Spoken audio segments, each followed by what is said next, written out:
کہ نبی پاک علیہ السلام کی بارگاہ میں کسی نے آ کر عرض کی یا رسول اللہ صلی اللہ تعالی علیہ وآلہ وسلم، میرے سے دنیا روٹھ گئی ہے، دنیا روٹھ گئی مجھ سے۔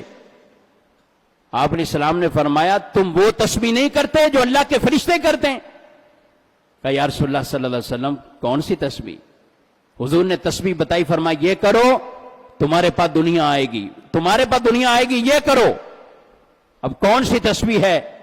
فرمایا صبح کے وقت، یعنی اس کا جب نماز کے لیے صبح فجر کی نماز کے لیے آپ اٹھے، سنت پڑھنے کے بعد اس تسبیح کو پڑھے، پھر نماز آپ جماعت کے ساتھ ادا کریں۔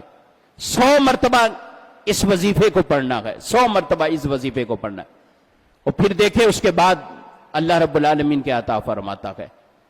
وہ صحابی کے بارے میں آتا ہے کہ اتنا کچھ انہیں عطا کیا کہ وہ کہتے اب میرے پاس جگہ نہیں ہے کہ میں کہاں کہاں اپنا یہ رزق جو ہے وہ سنبھال لوں۔ اس قدر اللہ نے فراوانی کر دی۔ عبادت کریں رب کو راضی کرنے کے لیے، لیکن جو وظیفے ہمیں شریعت دیتی ہے اس کو اس نیت سے کریں، اللہ ضرور مجھ پہ کرم کرے گا۔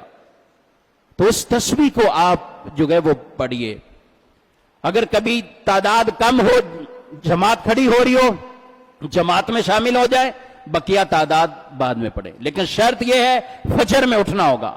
بہت سے لوگ بولیں گے نہیں وظیفہ تو بڑا اچھا ہے، لیکن آگے جو آپ نے بولا ہے نا، یہ جو ڈاکٹر دوائی دیتا ہے ساتھ بولتا ہے یہ پرہیز، اچھا پرہیز ہٹا دیں دوائی ہم کھا لیں گے، یہ کہتے ہیں۔ تو ایسے بھی کئی ہوں گے نہیں فجر کی شرط ہٹا دیں، دوپہر 3 بجے کا وظیفہ کوئی ہمیں بتا دیں۔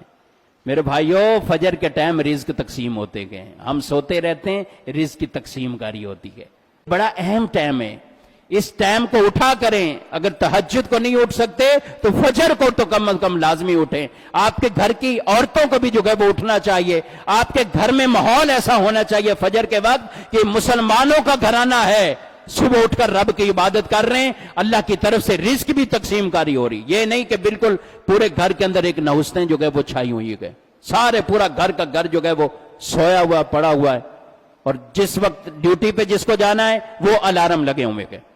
تو خدا را یہ اپنی عادت کو کچھ تبدیل کریں، اور اس وظیفے کو آپ جو ہے وہ لے کے جائیں، سبحان اللہ و بحمدہ سبحان اللہ العظیم استغفر اللہ۔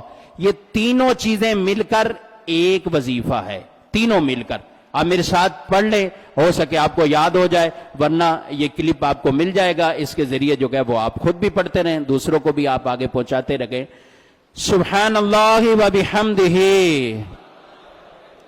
سبحان اللہ العظیم استغفر اللہ، یہ ایک مرتبہ ہوا تینوں مل کر، سبحان اللہ و بحمدہ سبحان اللہ العظیم استغفر اللہ، سبحان اللہ و بحمدہ سبحان اللہ العظیم استغفر اللہ۔